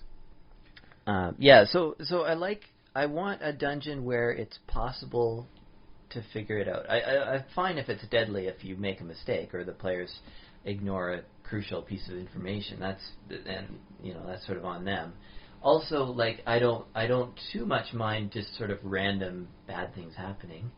But like you fall down like the spiked pit trap, and it's like a 30-foot pit, and you take your 3d6 falling damage, and then you get like we'll say 1d6 damage as you fall on the spikes, and then you pry yourself off the spikes, and you got to start to climb your way up again. But there's a loaded, like fake handholds. You put your weight on it, it clicks down. All of a sudden, bam! Spears out the side of the walls. Speared at the bottom of the spiked pit trap. Sadistic little things like that. I guess so. I mean, what? So nothing like it's kind of like putting like the proverbial salt in the wound. It's like you fell down the trap, you got hurt, and on your way out, you hurt yourself again. So you didn't check for traps down there. You're talking about this as if the DM is sadistic, but I don't think the DM even has to be. Like you kind of got it. Like it's like, okay, now they're down there at the bottom of the pit. What if I put a trap in the pit? Like make it a trapped pit trap. A double trap. No, but I want the DM to design these dungeons as if he's the mad architect, which I think that mad architect or whatever, the person who designed it, or the imprisoned architect who's working for Zagig or whatever. He's like, okay, you wanted a deadly design, so here's this double trap feature, and Zagig's like, yes, perfect. The dungeon master doesn't have to be, yes, perfect. The dungeon master says, look, that's not on me. I had the idea for the trap, and I laughed, and then I felt bad for myself for laughing. So I figured that's wonderfully good and bad enough at the same time, so I'm putting that one in. Yeah, and the thing is, like, human beings are naturally, like, well, we have the capacity. I was going to say we're cruel. We have the capacity for very cruel, and historically, people can design very deadly traps. Sort of. Sometimes, I mean, it's fun for all people involved. I remember one dungeon I was in where there's a pit trap. And, we find it and we got to jump over it. We jump over it only to find out that on the other side of the pit trap it's being greased. And then you hit there and you hit a pressure plate. Spikes come out of the wall. You slide right into the spiked wall. It's a pit trap, but oriented 90 degrees, to become horizontal instead of vertical. But I like too what it says about the sort of people that the designer, like the in-world designer, like that. As I keep going back to the architect, what he thinks of who's going to come and try and infiltrate. Because if he's just a normal, like, okay, we're building a normal trapped area, we don't want any riffraff coming in, so we'll just put a pit trap here so that if that should keep out the wild animals at least. And like grave robbers or beggars or lepers kind of trying to live in there or whatever, homeless people. Vagabonds is, I believe, the better term for it. But if he sort of expects like experienced like dungeon delvers or special forces to try and come in there, then he's going to do those like sort of double bluffs so it says something about who he actually thinks is coming after his treasure. That's a very nice point. I dig that because you could have a thing where it's like he expects like humanoids to come on in, just do standard humanoids. You got like a person who's playing a fairy, and all of a sudden all those pressure plates they mean nothing. All those greased floor areas that make you slide into a wall of spikes mean nothing to the little hovering fairy. Mm-hmm. On the other hand, that boulder that comes down the way, like Indiana Jones and style, that still causes some consternation. Well, what if could he put in to counteract if you thought that fairies were going to come in and raid net your traps, treasure? Lots more net traps, webs, gas type areas. Spray out poison, spray out acid, sort of thing. Mm-hmm. In which case, that would definitely say I'm expecting. Area-based things or, things that are very hard to normally hit. So that's why I'm going for my get them all in the spot. So I recall back in the final pages of some of the Knights of the Dinner Table, they'd have send us your amazingly inventive trap. In which case it'd be something like a trapped coin on the ground. There's a gold coin on the ground. You try and pick it up, and that's you try and pull up and pit, sort of opens up underneath you, or the area you're on, it's being a spring loaded, and so instead of you falling into a pit, that little 10 by 10 area with the coin on it just goes rocketing up to the ceiling. Smash! And it's just weird, dangerous, different things on that. Or there's even one where the entire room, except for the 5-foot area around you there, crashes down. And now you're suddenly stuck in a, I think it wound up being about like a 15 by 15 by 10 foot, imprisonment. There's not a way out, and there's limited air. Which works very nice for a more high-level adventuring group. It's like, okay, you guys have a lot of tricks up your sleeves. How do you get out of this one, Mr. Bond? I wonder, what would you do as a DM if you had the scenario? If you just, I don't know, if you wrote it or if you found it in a book, if you had a scenario where a character was literally trapped in, a room that there's nothing they could do. Like, they can't, not enough strength. Like, the one, maybe a weak character gets trapped in this room. The other characters have no idea. Because usually I see, DMs will, sort of fudge it and sort of say, well, okay, because it's like you have 6 hours of air. Like, how do you get out? And if there's no way out, so... Yeah. I try to meditate and stretch that out to maybe 8 hours of air so my friends can get me. Because I do remember doing something similar with dirt traveling ghouls. Makes them a little extra scarier, gets them towards the corpses faster. And what they do is they'd, burrow through the dirt, grab a person, and pull them under with them. And so I wound up, having one character, the monk of all people, winds up, gets yanked underneath. But you know what? Ghouls don't like fresh meat. They like rotten meat. So the monk winds up waking up in a coffin. And so you got that buried in a coffin sort of thing. Unfortunately, this was before Kill Bill came out, and so the concept of punching your way up through the coffin and into the fresh air over top didn't actually occur. But it was and then became a race for the remaining PCs. And the one guy whose PC is trapped. Guess you get to play the torchbearer, who suddenly gets a nice, get to use a bow today instead of just hold the torch. As they have to try and capture a ghoul, not alive, but I guess undead. And figure out, where are you keeping our friend, sort of thing. In which case, a race against time, it changes the pace of the thing is now you guys can't leave unless you're willing to leave your friend behind to die. Yeah, well, and some parties, yes, they're heroes, so there's this sort, or they're likely often heroes. They try and act heroic. And so in that case, a lot of times they will be like, yes, we'll do it. We'll get our friends out. But sort of realistically, you might actually give up on your friend, even though you think, they might still be alive, but... We can't give up! That character owed me 20 gold.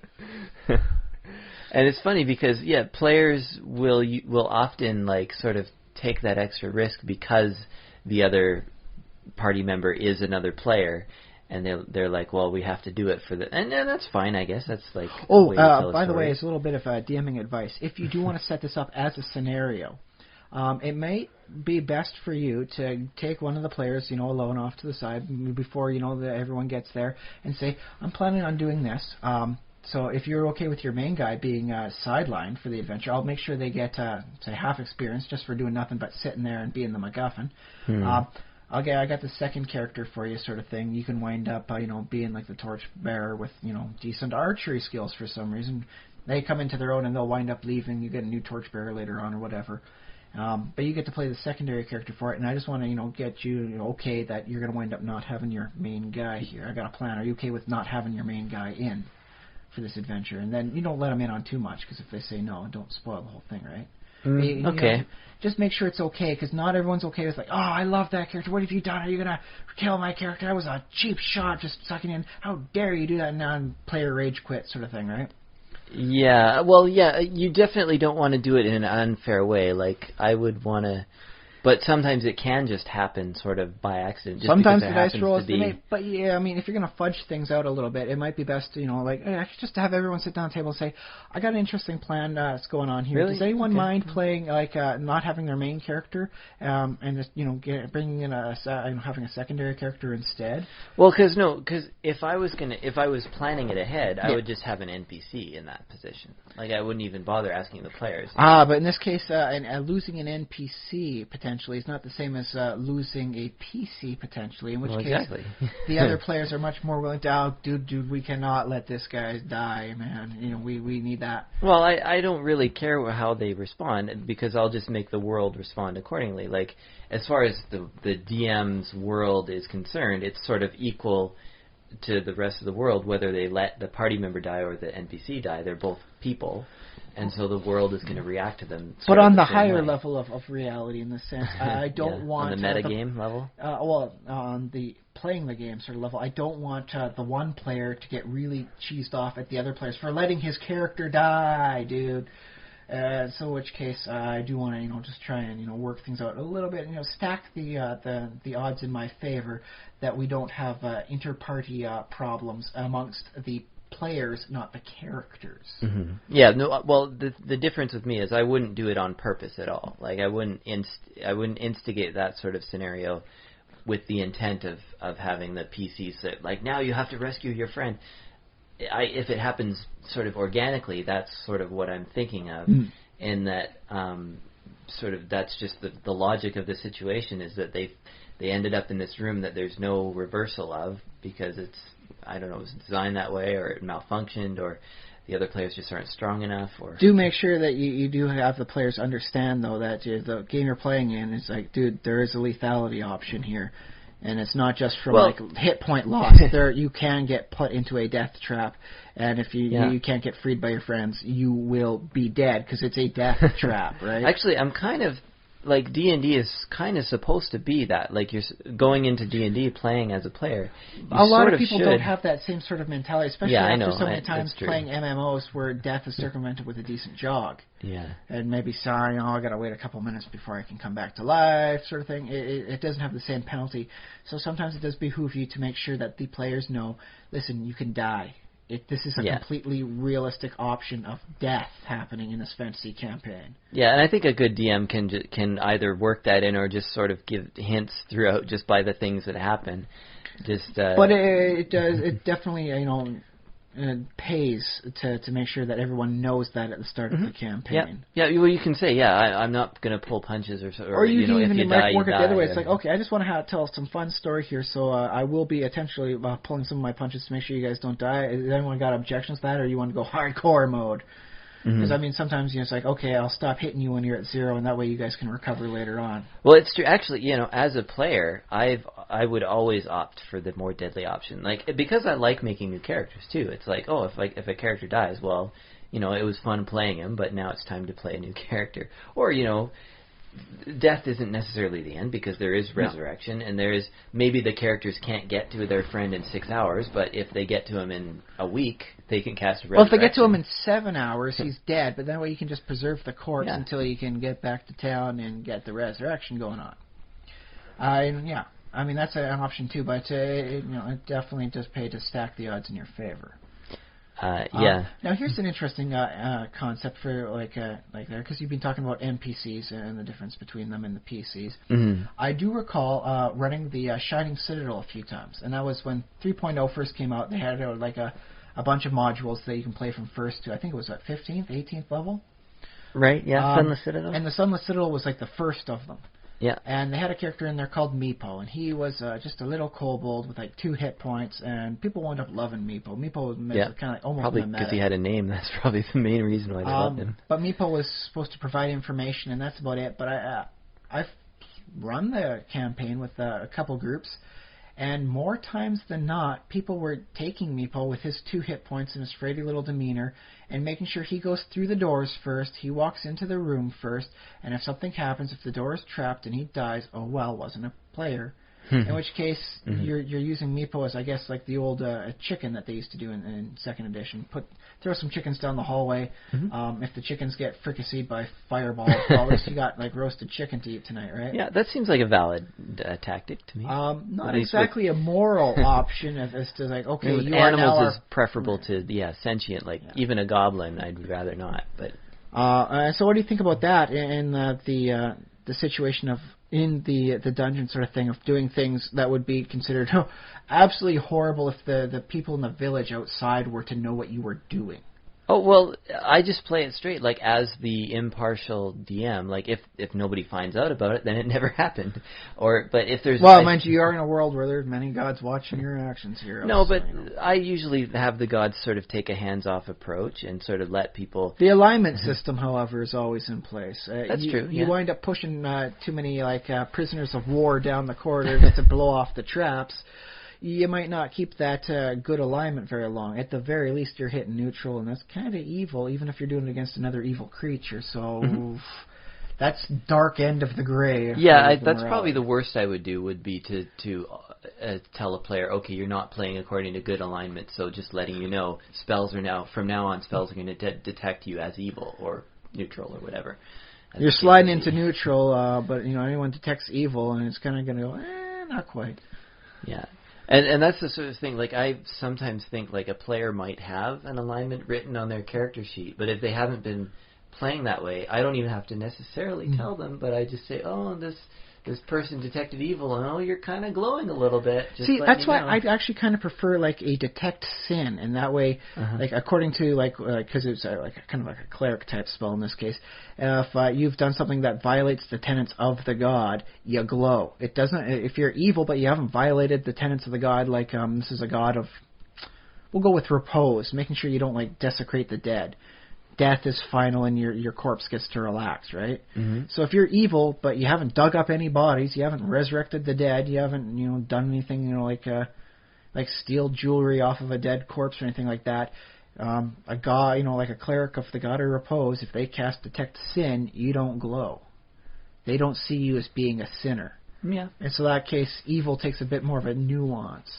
Does take a little bit more work, and you have to really work it in with the campaign setting that you're working with. Yeah, well, different faiths have different perspective on what would be exactly. In which case, what one says, oh, this man is a sinner, not according to the god of repose. The god of repose is like, he ain't hurt me. I got no problem. Yeah, well, I could see that spell sort of existing in the same universe as a detect evil, for example, because detect evil is just a specific sort of detecting what some people think of as morality, which is basically like not harming other people for pleasure and, sort of not wantonly destroying people's property or whatever, or people for that. Although in D&D you do get the option of hurting other people if they're of the right opposing alignment, and that can be a good act.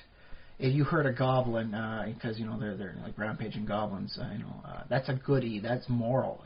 Well, I've never. Which is a little weird. I've never agreed with that, so it wouldn't be like that at my if I was the DM.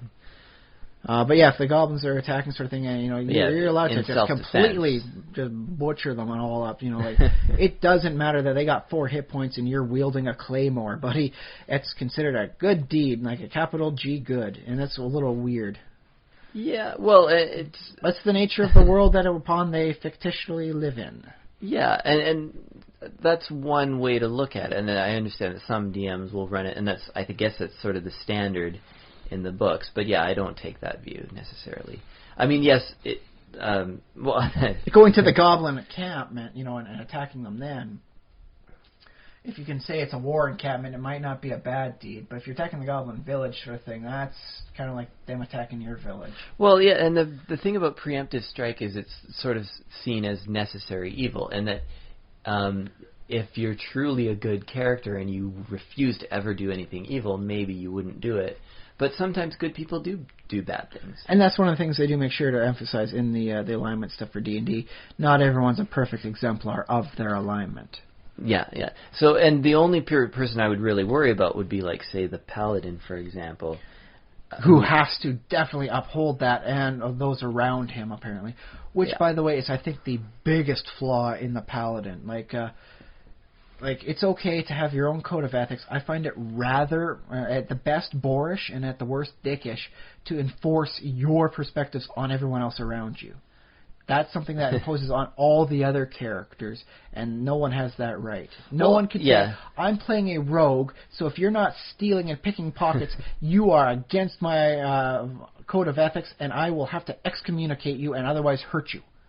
Only the paladin is able to get away with that because, well, they're the paladin. If you act evil or you aren't holding up great ideals of paladinhood, they lose their powers. Yeah, I wouldn't play a paladin like that. I mean, some of the older editions basically said that's kind of how you got to be. Yeah, which I think that leads to problems. But I think there's a better way to play a paladin, and within the rules, and that's just like encourage good acts and discourage evil acts, and like prohibit evil acts for the paladin. You got to live to the highest ideals to get those powers. If somebody in your party is like literally like torturing or like doing really bad stuff, you can't turn a blind eye to that one. No, that's not a turn the other cheek sort of response. That's you got to stop it. But I would think if they're doing like a little if they nick something here or there and the paladin happens to see it, maybe the paladin might say something, but not necessarily like I cannot associate with you anymore. Which some previous editions basically said you kind of got to do. So I'm glad that they've definitely relaxed that and made it more common sense. Yeah. But that was a weird thing for paladins. But yes, we are going a little bit over time. I want to mention our social media. I want to mention Facebook. Go on Facebook and talk to us and interact with us. We're there. Facebook.com/TheSimulationist. We have email. You can send us big, long messages on any topic that happens to pique your interest during the show or anything that comes into your head after. Currently, we are accepting spam, but, door for that is closing. As we get more popular, we'll get more friends sending us emails. That said, I mean, you go over to the Polpat, and they have a lot of fun with their spam. They they respond back and they make pony-related things like. Maybe we should have a spam segment. We read our spam. If we can find up a good enough thing to make it a real funny thing and not just just trying to pick on or just mock people. So something good and quality that our listeners deserve. Sure. That email address is thesimulationist@gmail.com. No underscores. It's all one word. All one word. And where else are we? We're on iTunes. You can leave a little review or a little 5 stars. You can find us at YouTube. On youtube.com/thesimulationist. You can tweet at me. I'm at spaceboot1, spaceboot1. I don't know why I chose that name. It's just sort of a fun name, and that's me, Josh, at spaceboot1. Does it really matter, the name? Does it matter? Probably not, but at this point... Well, no, and yet yes. At this point, I'm trying to make it matter because I'm trying to build a persona. Rapport. A brand, I guess, or whatever you want to call it, yeah. So I'm trying to make it matter, but in the beginning it didn't really. It's just random words. So aren't all names effectively random words to people that don't know the language? Indeed, good point. Good point. It doesn't matter, and yet it does. Also, the blog page where you find this, thesimulationist.com, has little boxes that you can put comments in. So put comments there. I think that's all the things. Anywhere you find us where you are able to comment or review, we're happy to comment or review. We're happy to see it and get whatever feedback we can. Final word, Josh? Final word on... Wait, where were we? We weren't... The world, the game within the game. And then like the fact that... Well, like the dungeon is the game within the game. Because you can do a lot of role-playing. You can have encounters up on the surface world and all that. Mm-hmm. The dungeon is the game within. Probably, yeah. And I don't feel like I reached a final conclusion on this one. Because there's still something that I feel is a little bit wrong about doing that sort of double game. But I feel like if you explain it, see, this is where I'm asking for explanations. I know you don't necessarily want the explanations, but I want them. So maybe we haven't really solved. Maybe there isn't an explanation or a final word to have on the concept, because as we discussed with stuff like the cube, there's a lot of different ways to interpret it. That's true. You want to interpret the dungeon, like you could effectively say the cube is hell. Everyone in there is actually dead, and when they wind up dying again, they'll find themselves with amnesia, waking up again in a cube, and they'll have to do that. That is hell. That is the cube is eternity.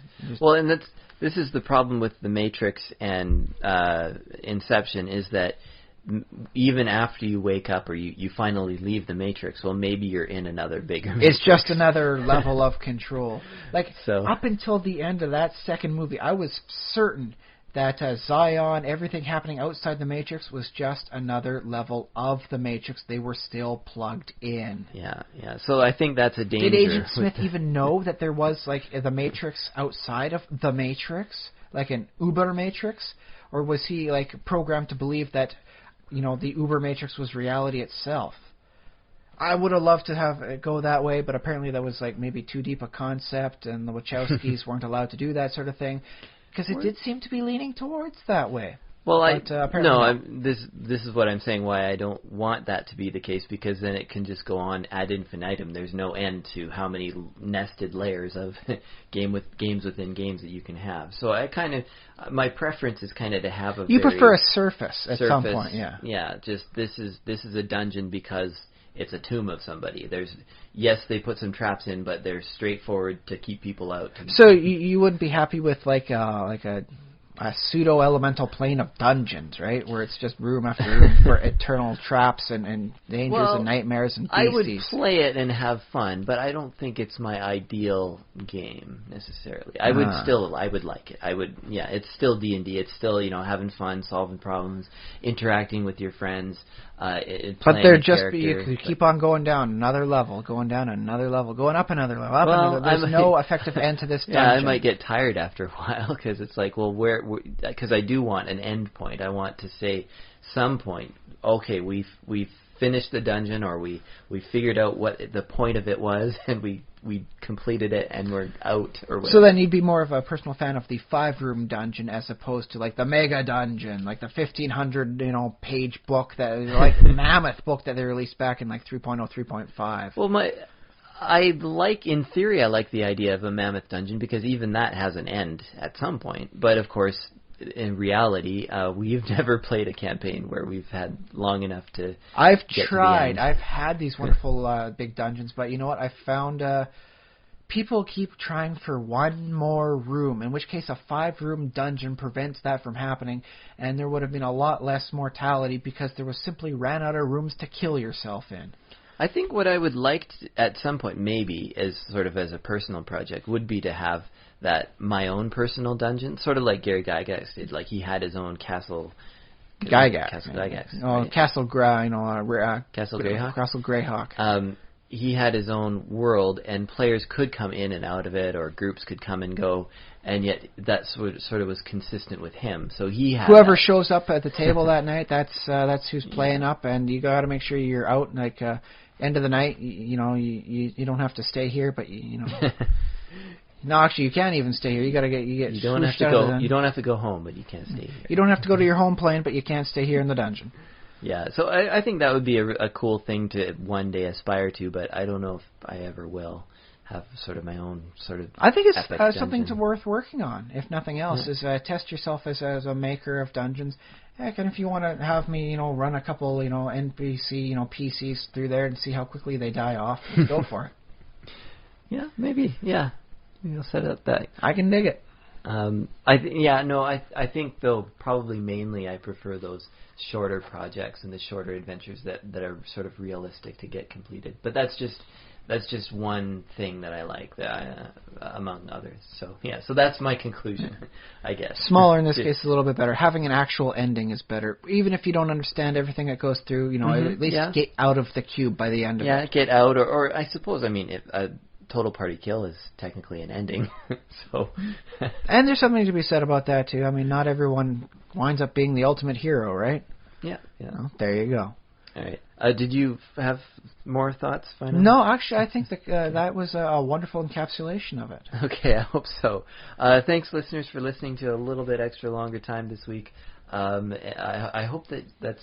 I don't know if you. I hope we gave you a few ideas, one way or another, with all the stuff. Yeah. Or at least reconsider, or even give you an idea to make your own dungeon. What does the dungeon mean to you? What is the game within? Maybe it doesn't have to be a dungeon. Maybe it has to be like a trial by combat, like arena type thing, a coliseum. In which case, they got different things. They'll flood it, and this time, around you got to do it in like floating boats or rafts, or like a false, dungeon sort of thing where there's dangerous pit traps here and there, as tens of thousands of people watch you waiting to make the wrong move and get gored. Maybe. Whatever it means to you, spend some time thinking about it. What does it mean to you? And can you get 4 people to play through what it means to you? Yeah, and can they all have different colored skins? If it doesn't matter, why not? If the dungeon is dangerous enough, it'll all wind up being red in the end. Unless you choose different color for their blood. Different colored blood. Yeah, I want to have ultraviolet blood. No, I can dig that. Yeah. Oh, can I have like blood like the Predator, where it winds up glowing spots behind? Yeah, You know? glowing blood. Yeah. Yeah. Acid blood, maybe. No, Like that's more of a like the xenomorph alien thing. Yeah. What other kind of? And that provides stats, man. That like do weapon damage to anyone who hurts you, sort of thing. So it's going to cost you points. Points. How about instead of that, I just just wheeze out air, and like there's no blood in my system. Oh, that's cool. You could be an I'm air a balloon genasi. person. No, I'm deflating. Or like instead, you hit 0 hit points instead of like blood loss. You just deflate. You have to get someone to get you like a nice rubber patch on there, and then so many hours re-inflating you before you're alive again. What's the? There's a new movie coming out. Is it Disney Pixar that with the robot that's a balloon? The balloon. Oh, I robot? think he's very balloonish. Yeah, that's like the Superhero 6, something like that. Okay. It's technically part of the Marvel thing, but they're going off on a real tangent themselves on that one. Okay, because it's animated, right? Yeah, it's animated. Animated. Yeah, it looks to be like a decent winner on that one. Another guy with air for blood. Yeah. Well, it looks like he could be punctured and just have something escape besides liquids. I like that air because you can have compressed air. I mean, there's machines that run off compressed. But could it be something like helium? So if you get punctured, everyone else has to speak in a super high voice. Sure, I like the thought too that if the character speaks in a super high voice just all the time. Or you could do work with that stuff that makes your voice go deep, and that way you can be big and bass and all that sort of stuff. Mm-hmm. And if he starts leaking, everyone else got to speak, all groovy, cool. Oh yeah. It's like, oh, the balloon guy's leaking. The balloon guy is leaking again. All right. Okay, so for real, I think we can hang up the microphones and I think we've done good this call week. it a week. We'll be back again same time next week. This will be uploaded Monday morning. It'll be October. Wow. Yeah. Woo. Hope you're having a good week, and we'll see you in the next one. Take care out there. I've been Josh 11. I've been Ryan Kirkby. And send us money.